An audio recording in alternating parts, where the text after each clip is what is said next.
Hari itu, dunia maya dikejutkan oleh sebuah kisah yang viral di platform X. Cerita ini menjadi bahan perbincangan karena disebut-sebut diangkat dari kisah nyata dengan judul yang langsung menimbulkan rasa ngiri. Kosan bergarah. Bahkan sebelum dibuka ceritanya, judul itu saja sudah membuat bulu kuduk berdiri. Cerita ini diceritakan melalui dua sudut pandang. Yamin dan Lena. Semuanya dimulai dari Yamin. Yamin adalah seorang mahasiswa teknik asal Jogja yang merantau ke Malang. Ia dikenal sebagai pribadi yang tenang, pendiam, dan lebih suka menghabiskan waktu dengan buku. Ketika pertama kali menempati kos tersebut, tidak ada tanda-tanda keanehan. Pemilik rumah kos adalah sepasang suami istri bernama Bu Peri dan Pak Wiro. Mereka tampak baik hati dan sering memberikan makanan kepada anak-anak kos. Pak Wiro terlihat pintar dan religius. Ia kerap berbincang soal keagamaan dan hal-hal suci dengan para penghuni kos. Namun meski sering membicarakan topik religius, ada sesuatu yang janggal. Yamin memperhatikan bahwa Pak Wiro dan istrinya tidak pernah menunjukkan tanda-tanda keberagamaan yang jelas. Mereka tidak pernah terlihat berdoa atau mengucap kalimat-kalimat religius seperti Alhamdulillah atau Puji Tuhan yang biasanya wajar diucapkan oleh umat beragama. Dari situ, Yamin menyimpulkan bahwa mungkin ada persoalan pribadi antara pasangan suami istri itu dengan Tuhan. Pasangan itu memiliki seorang anak laki-laki, tetapi kondisinya sangat kurus dan lemah. Anak itu sering sakit-sakitan dan tidak pernah terlihat keluar rumah. Yamin yang tinggal di kos itu lebih sering berada di rumah karena tidak terlalu aktif kuliah. Sesekali ia membantu membersihkan area kos. Namun semua berubah sejak sahabatnya, Bobby, mulai tinggal sementara di kos tersebut. Bobby adalah tipe orang yang cukup sensitif terhadap hal-hal mistis. Ia baru saja diusir dari rumahnya karena masalah keluarga dan memutuskan untuk tinggal selama sebulan bersama Yamin. Malam pertama Bobby tinggal di sana, kejadian aneh langsung terjadi. Yamin bermimpi melihat Bobby menggali tanah di taman kos menggunakan tangannya. Dalam mimpinya, Yamin bertanya, "Apa yang kamu lakukan?" Bobby menjawab, "Mengubur kematian." Kalimat itu membuat Yamin terguncang. Saat terbangun, Yamin melihat jam menunjukkan pukul 12 malam. Bobby masih tidur di sampingnya. Namun Yamin tidak bisa tidur lagi setelah mimpi itu. Jadi, ia keluar kamar untuk menghirup udara segar. Tak lama kemudian, Bobby terbangun dan menghampiri Yamin. Ia mengaku baru saja mengalami mimpi aneh yang ternyata identik dengan mimpi Yamin.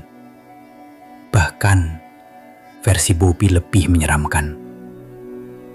Dalam mimpinya, mereka berdua menggali tanah dan menemukan sebuah kafan terkubur.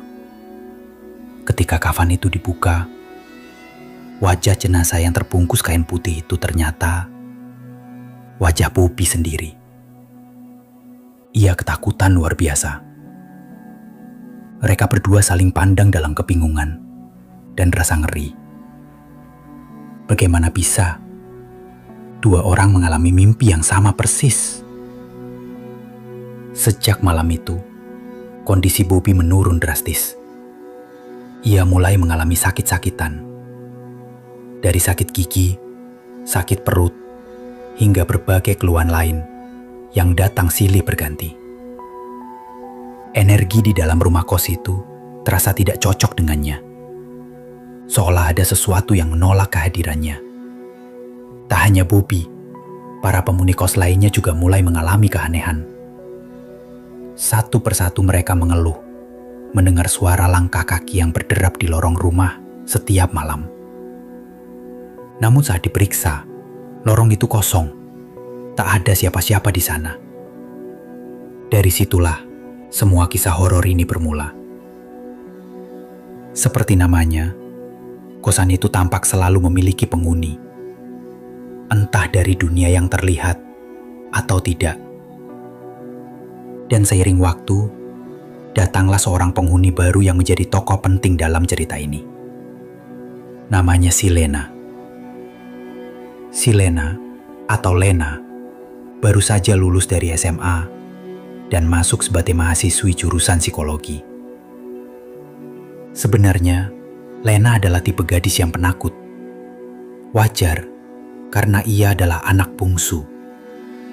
Ia belum terbiasa hidup mandiri, dan rasa takutnya terhadap dunia luar membuatnya enggan tinggal jauh dari orang yang dikenal. Maka, saat memutuskan untuk merantau dan hidup di rumah kos, Lena memastikan untuk tinggal di tempat yang sama dengan kakaknya, Ben-Hur, yang lebih dulu menetap di kos itu bersama Yamin. Meskipun rumah kos itu campuran antara laki-laki dan perempuan, kehadiran Ben-Hur membuat Lena merasa lebih aman. Dan begitu ia sampai di kos tersebut, perasaan was-wasnya berubah menjadi rasa senang. Bangunan kos itu tampak bagus, luas, dan sewanya hanya Rp500.000. Kosan itu terdiri dari 2 bangunan. Bangunan depan untuk para penghuni kos, dan bangunan belakang merupakan rumah tinggal pemilik kos, lengkap dengan pekarangan yang ditumbuhi pohon pisang. Begitu tiba, Ben-Hur langsung memperkenalkan Lena kepada Rian, anak dari pemilik kos. Rian tampak sedang menyapu halaman saat itu. Tatkala pandangan Lena jatuh ke wajah Rian, ia langsung merasa aneh. Anak laki-laki itu tampak pucat, tubuhnya kurus, dan matanya tampak kosong, meski bersinar aneh. Lena sempat bertanya-tanya dalam hati, apakah dia sakit? Tapi niat untuk bertanya itu segera ditegur oleh kakaknya yang menyuruhnya untuk tidak usil menanyakan penyakit orang. Itu dianggap tidak sopan. Lena akhirnya mengangguk dan memilih diam. Ia pun menempati kamar yang terletak di sebelah seorang gadis bernama Rina. Rina adalah sosok yang energik dan sedikit nakal, namun mudah bergaul. Ternyata, Rina juga kuliah di jurusan psikologi, sama seperti Lena. Keduanya langsung akrab dan cepat menjadi seperti saudara sendiri. Rina kemudian mengenalkan Lena pada penghuni kos lainnya, termasuk Yamin dan Bobby. Ketika mereka berkumpul bersama, Bobby dan Yamin sempat menceritakan berbagai kejadian aneh yang mereka alami di rumah kos tersebut. Suara-suara langkah kaki, mimpi aneh, dan perasaan tidak enak yang selalu muncul saat malam tiba. Bobby, yang sebenarnya tidak berniat tinggal lama di situ, bahkan mulai merencanakan untuk mencari tempat kos lain. Menurutnya, rumah itu terasa dingin, bukan karena suhu, melainkan karena auranya. Ia memperingatkan semua orang agar tidak tinggal terlalu lama di sana. Tapi, semua itu terdengar seperti angin lalu bagi Lena yang baru datang dan belum benar-benar mengalami apapun. Waktu berlalu, hingga malam itu datang. Malam di akhir bulan. Malam di mana Bu Peri, sang pemilik kos, biasanya mengadakan acara makan bersama untuk para penghuni. Acara itu disebut sebagai bentuk syukur dan doa agar anak mereka Rian tetap sehat. Malam itu, seluruh penghuni kos berkumpul di rumah belakang milik Bu Peri dan Pak Wiro. Awalnya, Bobby tidak ingin ikut karena merasa dirinya hanya menumpang bukan penghuni tetap. Tapi Yamin meyakinkannya bahwa tidak masalah, karena Bu Peri sudah mengizinkan. Lagi pula, Daripada sendirian di kamar, lebih baik ikut berkumpul. Di rumah itu, meja panjang telah disiapkan untuk menampung semua orang. Tak lama kemudian, Bu Peri datang sambil mendorong troli makanan. Menu malam itu, rawon. Sebelum makan dimulai, Bu Peri mengenakan mukena dan mengucapkan semacam doa berbahasa Jawa. Doanya sederhana, agar semua tetap sehat, tetap harmonis, tetap bersama. Setelah doa selesai, semua orang dipersilahkan makan. Suasana menjadi ramai dan penuh tawa. Semua menikmati rawon hangat yang disajikan. Namun Lena memperhatikan satu hal yang aneh. Bu Peri dan Pak Wiro tidak ikut makan rawon. Mereka hanya makan sayur-sayuran saja. Rina, yang duduk di samping Lena, berbisik bahwa pasangan pemilik kos itu memang vegetarian. Lena hanya mengangguk, mencoba tidak terlalu memikirkan hal itu. Tapi sesuatu yang jauh lebih ganjil segera terjadi. Bobby tampak murung. Ia tidak menyentuh makanannya sama sekali. Yamin, yang duduk di dekatnya, membujuknya agar mencicipi sedikit. Akhirnya Bobby menyuapkan rawon itu ke mulutnya. Dan tiba-tiba, tanpa peringatan apapun, Bobby muntah. Suasana mendadak hening. Semua orang terpaku. Bobby berdiri dengan tubuh gemetar. Wajahnya pucat. Tangannya memegang lambung, matanya berkaca-kaca. Ketegangan memenuhi ruangan makan malam itu. Bobby muntah dan langsung berlari keluar rumah. Sementara itu, Yamin berusaha menenangkan suasana dengan berkata, "Tenang saja, Bobby memang sedang sakit. Kemarin dia sempat demam, katanya juga sempat mual. Tapi, melihat kondisinya yang begitu parah, Yamin pun ikut keluar menyusul Bobby. Bobby ditemukan sedang terbaring di dalam kamar, memegangi lambungnya dengan napas terengah-engah. Yamin hanya bisa duduk di sisinya, berusaha memastikan sahabatnya itu baik-baik saja. Sementara itu, dari sudut pandang Lena, ia masih duduk di meja makan.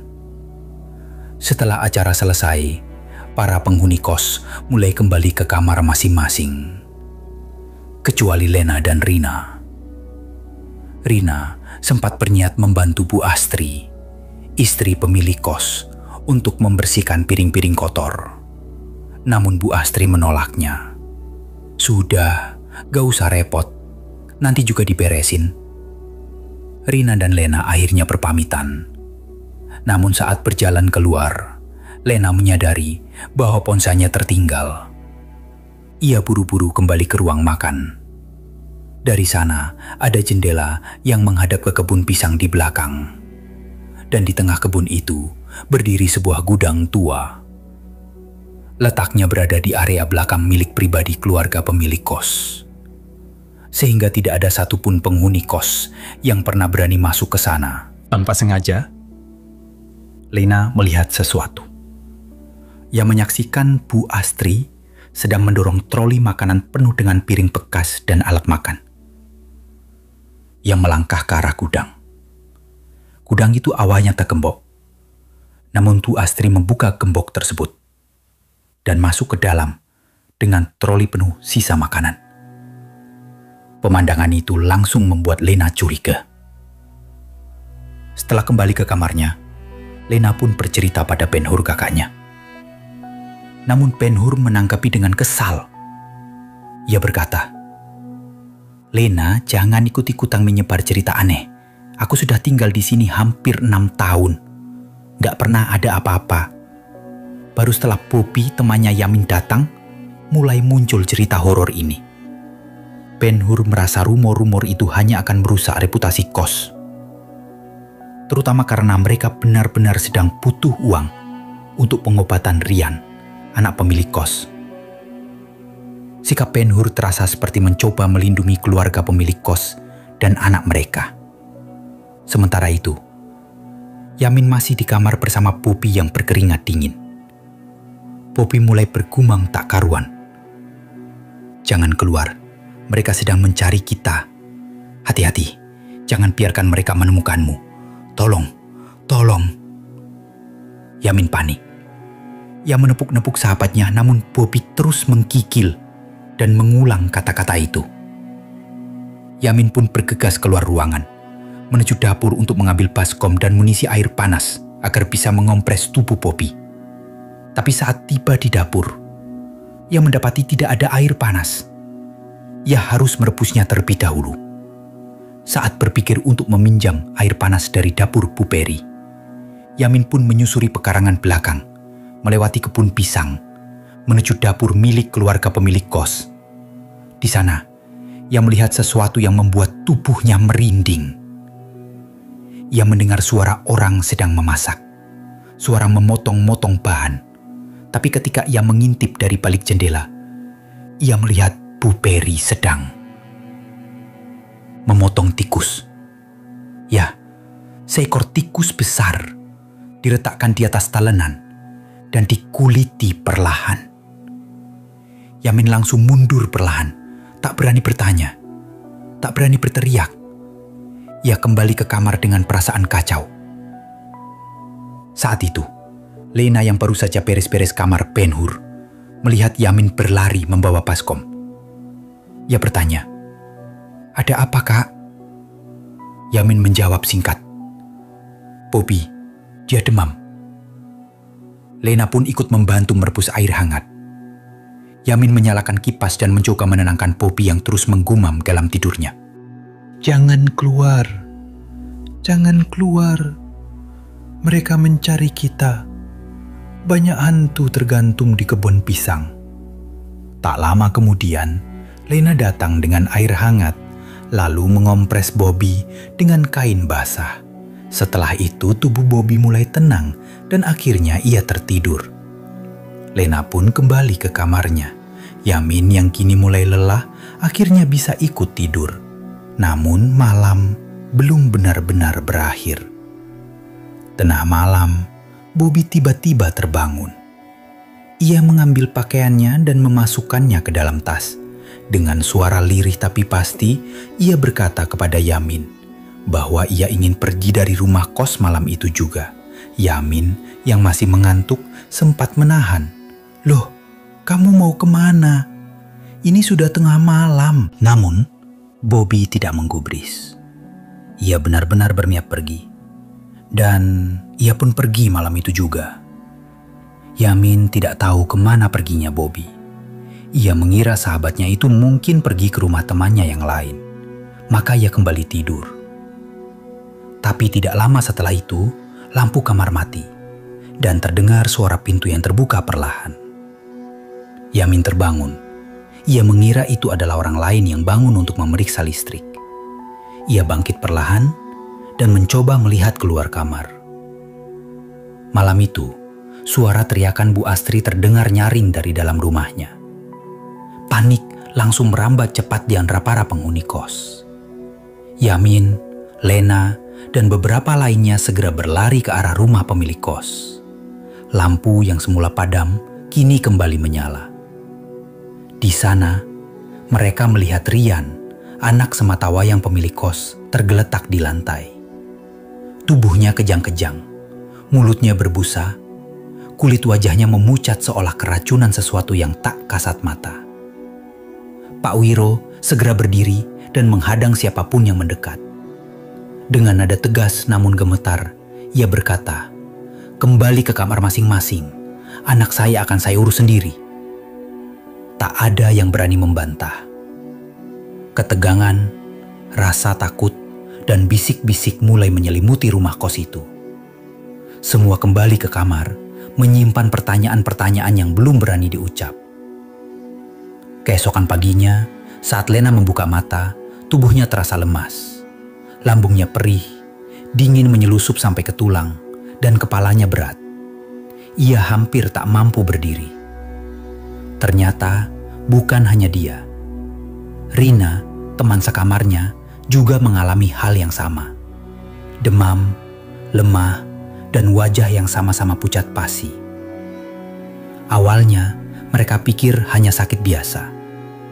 Tapi setelah bertanya ke penghuni lainnya, mereka menyadari semua orang mengalami hal serupa. Semuanya jatuh sakit dalam waktu yang hampir bersamaan. Lena mulai curiga, apakah ini virus? Tapi Rina mengingatkan, mungkin ini karena makanan semalam, dagingnya mungkin gak segar, atau ada yang aneh. Tidak ada satu pun yang memiliki obat. Maka Lena pun memutuskan untuk meminta bantuan ke rumah pemilik kos. Ia mengetuk pintu rumah Bu Peri, tapi tak ada jawaban. Pintu sedikit terbuka, tak terkunci. Lena pun melangkah masuk dengan pelan. Dari dalam terdengar suara lirih, doa dalam bahasa Jawa yang familiar.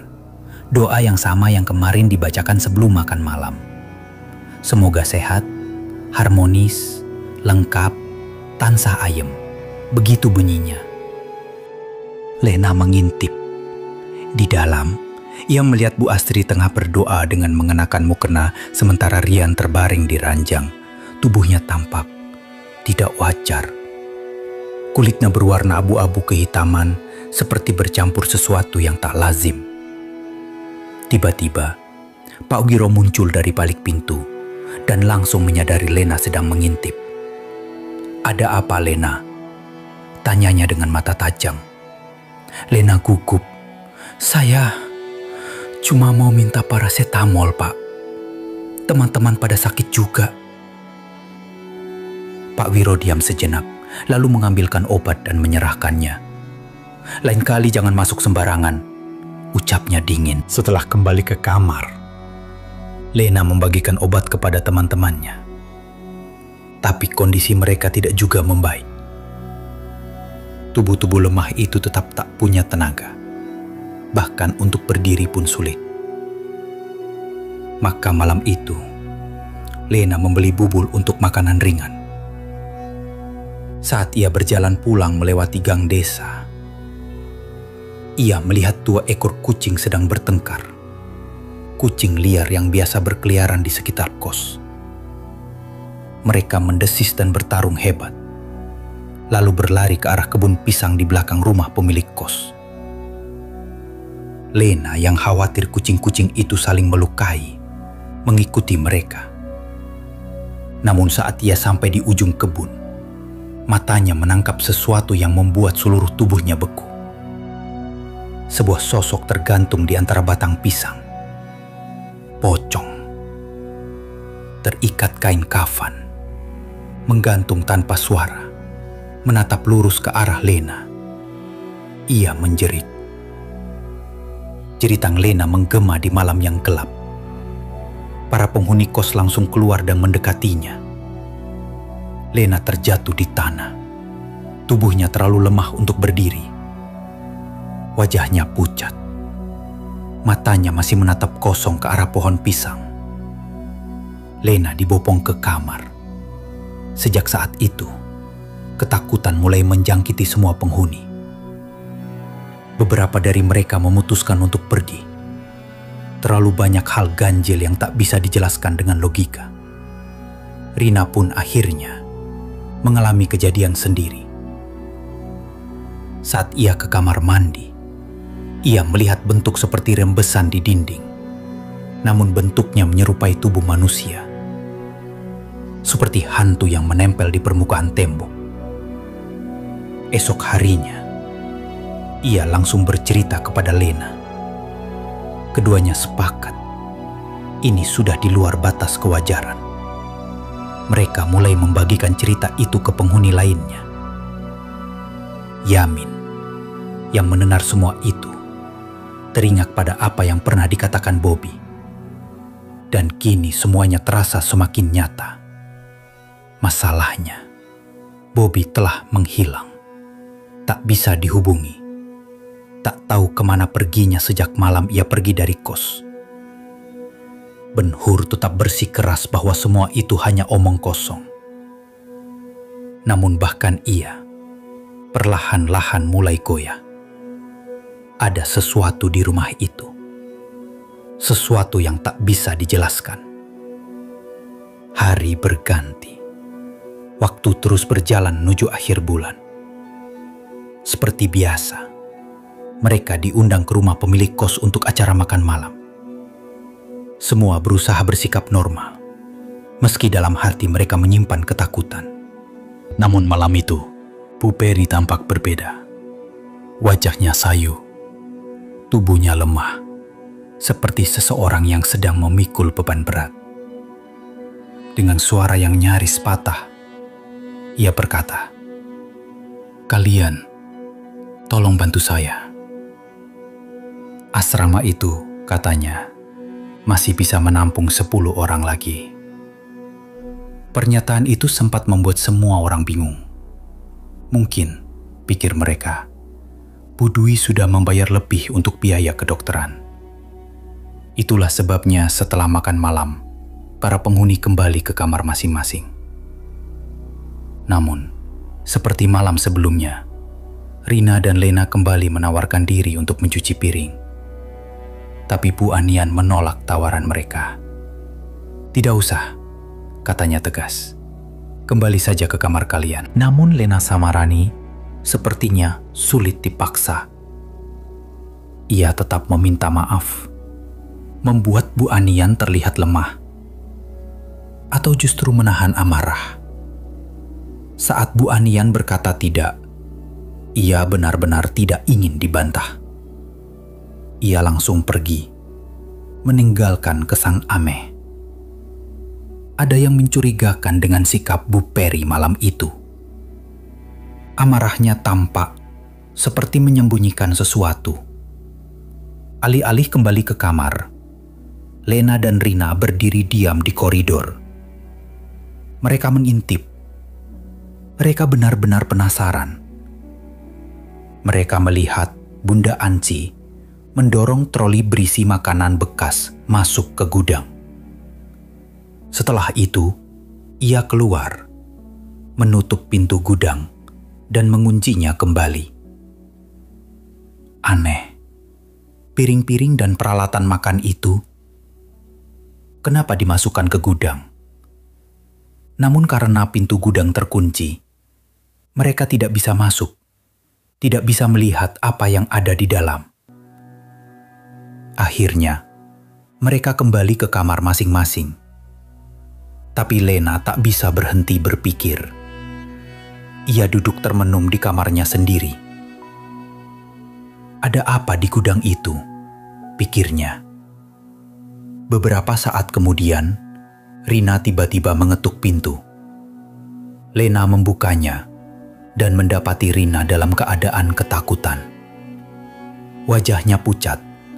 Tubuhnya berkeringat dingin. Ia terguncang. Ternyata, Rina telah diam-diam kembali ke gudang.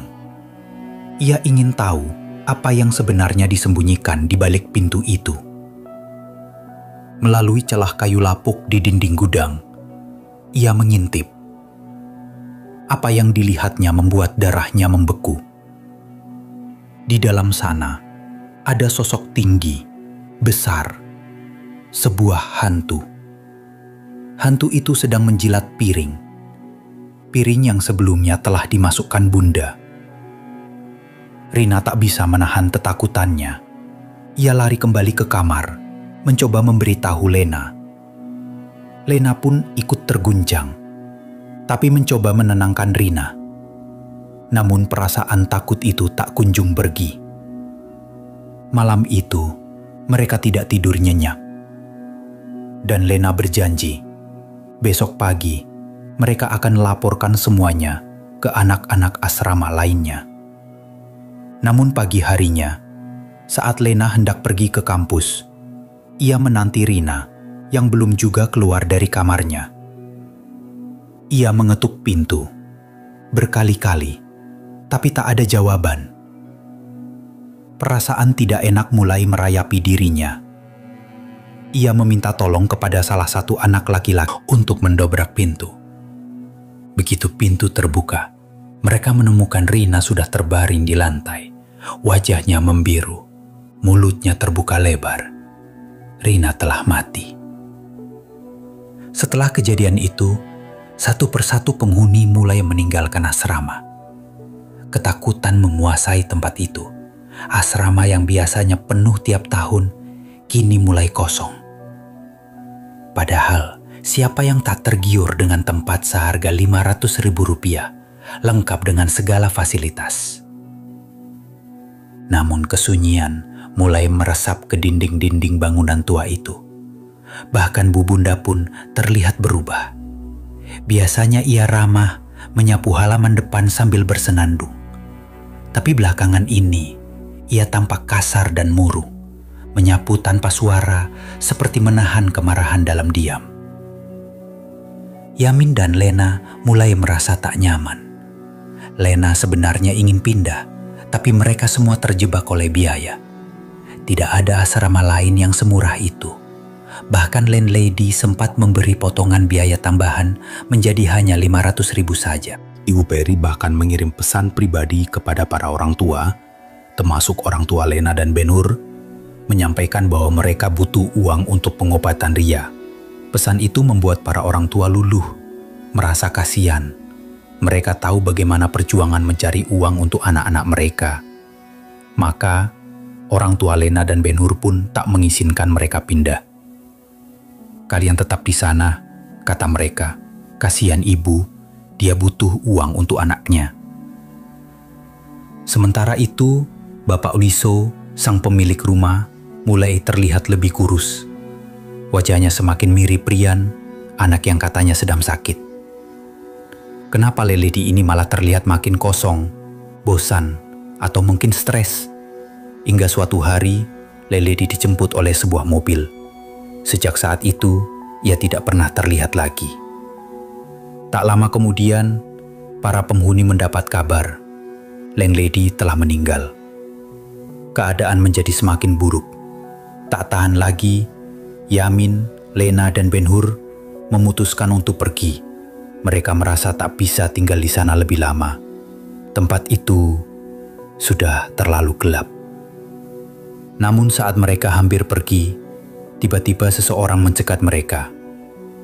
Dan ketika mereka sadar, mereka telah dalam posisi terikat, tangan dan mulut tertutup. Di sanalah muncul Ibu Astri. Ia datang dan berkata bahwa mereka harus makan. "Ibu sangat membutuhkan kalian semua untuk tetap hidup sekarang," katanya dengan suara lemah. Lena bertanya, "Kenapa Anda melakukan ini?" Ibu Astri hanya menatap dengan mata kosong, tampak putus asa. Mungkin karena suaminya hilang. Mungkin karena semuanya telah berubah menjadi sesuatu yang tak bisa dikendalikan lagi. Jika semua yang dilakukan oleh mereka ternyata bukan sekadar keanehan semata, tapi keyakinan. Sebuah bentuk kepercayaan seperti sebuah agama, namun dengan dewa yang berbeda. Dahulu sekali, Mr. Asama dan sebagian dari mereka telah bergabung dengan sebuah sekte. Sekte yang menyembah boneka kafan besar. Peristiwa ini sudah terjadi sejak 30 tahun lalu, sekitar tahun 1994. Mereka melakukannya karena, katanya, desa tempat mereka tinggal dahulu hancur, keluarga mereka dibunuh, kehidupan mereka hancur, mereka kehilangan segalanya. Dan dalam keputusasaan itulah, mereka mencari keselamatan di luar nalar manusia. Setelah mereka bergabung dengan sekte itu, mereka percaya iblis dapat memberi mereka kehidupan baru, keluarga baru. Bukti nyatanya adalah kelahiran Rian. Setelah mereka melakukan pengorbanan, anak-anak mulai lahir di sekitar mereka. Setelah mereka melakukan pengorbanan, anak-anak mulai lahir di sekitar mereka. Tapi Rian tetap sakit. Ia kecil, lemah, dan tidak ada pengobatan medis yang bisa menyelamatkannya, kecuali bantuan dari sang iblis. Yang lebih menyeramkan lagi, untuk bisa terus hidup, iblis meminta syarat. Harus ada persembahan. Awalnya, Iblis meminta 4 manusia hidup untuk dimakan. Namun karena Ibu Asri tak ingin membunuh siapapun, maka iblis akhirnya meminta jiwa mereka saja. Jiwa-jiwa rakyat. Dan jiwa-jiwa itu haruslah berjumlah 10 orang setiap tahunnya. Jika jumlah itu terpenuhi, maka semuanya akan baik-baik saja. Namun jika jiwa yang diberikan kurang dari 10, maka iblis akan kembali menuntut 4 nyawa sebagai pengganti. Maka tidak mengherankan, sejak awal berdirinya rumah asrama itu tidak pernah kurang dari 10 penghuni. Itulah alasan mengapa rumah asrama itu selalu terasa damai. Tidak pernah ada yang meninggal di sana, meski para penghuninya sering merasa lemah, pusing, dan cepat sakit. Karena jiwa mereka diam-diam ditarik, dijadikan persembahan secara perlahan. Namun sejak insiden Rina meninggal, satu persatu penghuni pindah. Jumlah jiwa menjadi kurang dari 10. Barulah terungkap bahwa alasan rumah itu memiliki harga murah dan fasilitas lengkap adalah demi satu tujuan: melindungi Rian, menjaga kesehatannya agar tidak kembali melemah, menjaga iblis tetap puas. Dan karena kini jumlah penghuninya hanya tersisa sedikit, si Lena, Ben-Hur, dan Yamina, mereka pun menjadi calon pengganti. 4 jiwa yang akan dijadikan persembahan malam itu. Mereka semua diikat, ditahan, dikurung oleh Ibu Peri. Mereka akan dijadikan baru. Cowok. Tidak ada yang tahu apa mananya, tapi yang pasti, perangkapan mereka telah disiapkan jauh sebelumnya. Bahkan, gudang belakang yang terletak di dekat perkebunan pisang sudah berisi satu tubuh yang terbungkus kafan. Bobby. Ya, ternyata Bobby yang selama ini hilang sudah meninggal. Tubuhnya disimpan di gudang. Ia dianggap tahu terlalu banyak karena Bobby memiliki kemampuan yang berbeda. Ia bisa melihat. Dan kini, malam itu, rencananya akan genap 4 jiwa. Yalan, Lena, Ben-Hur, dan Yamin mencoba memberontak. Ben-Hur akhirnya berhasil melepaskan ikatannya sendiri. Tapi saat hendak membantu yang lain, mereka tiba-tiba dikepung oleh 10 pocong tergantung yang muncul entah dari mana, mengelilingi mereka dari segala arah. Dari atas muncul satu sosok pocong besar. Pocong itu adalah sosok yang selama ini disembah oleh Ibu Peri. Saat pocong itu muncul, Ibu Peri bersujud. Ia merendahkan diri sepenuhnya di hadapan makhluk itu. Lena dan yang lain diliputi ketakutan. Tiba-tiba Rian datang. Anak itu melihat semua yang dilakukan ibunya. Di sanalah Rian akhirnya menyadari, selama ini ibunya telah mengorbankan banyak orang hanya demi menyelamatkannya. Dalam keputusasaan, Rian membunuh dirinya sendiri. Ia tidak ingin menjadi ahli waris kutukan itu. Ia tidak ingin tumbuh dengan darah yang tidak suci. Ibu Peri yang menyaksikan anaknya mati di depan mata menjerit histeris. Semua usahanya sia-sia. Ia kemudian mengikuti langkah anaknya. Ia juga mengakhiri hidupnya. Dan saat itu juga, semua kafan yang tergantung mulai menghilang satu persatu. Tanda bahwa iblis telah menerima 4 kehidupan: Rian, Ibu Peri, Bobby, dan Pak Wiso. 4 jiwa telah diberikan. Dan sejak saat itu, rumah kos itu tak pernah sama lagi. Warga sekitar mulai menyebutnya dengan nama baru, Kos Regonyowo. Kos yang memiliki harga kehidupan. Karena dalam bahasa Jawa, regok berarti harga, dan nyowo berarti nyawa. Rego nyowo, harga nyawa. Sampai kini, rumah asrama itu masih berdiri, meski kosong, tak berpenghuni. Jalan di depannya tak beraspal, namun orang-orang yang lewat masih mengaku melihat sosok hantu mengintip dari balik jendela atau berdiri di atas atap. Terima kasih sudah mendengarkan kisah ini sampai akhir. Kalau kalian suka, jangan lupa tinggalkan like dan share ke teman-teman kalian. Maaf jika ada kata-kata yang salah. Sampai jumpa lagi di cerita selanjutnya. Wassalamualaikum warahmatullahi wabarakatuh.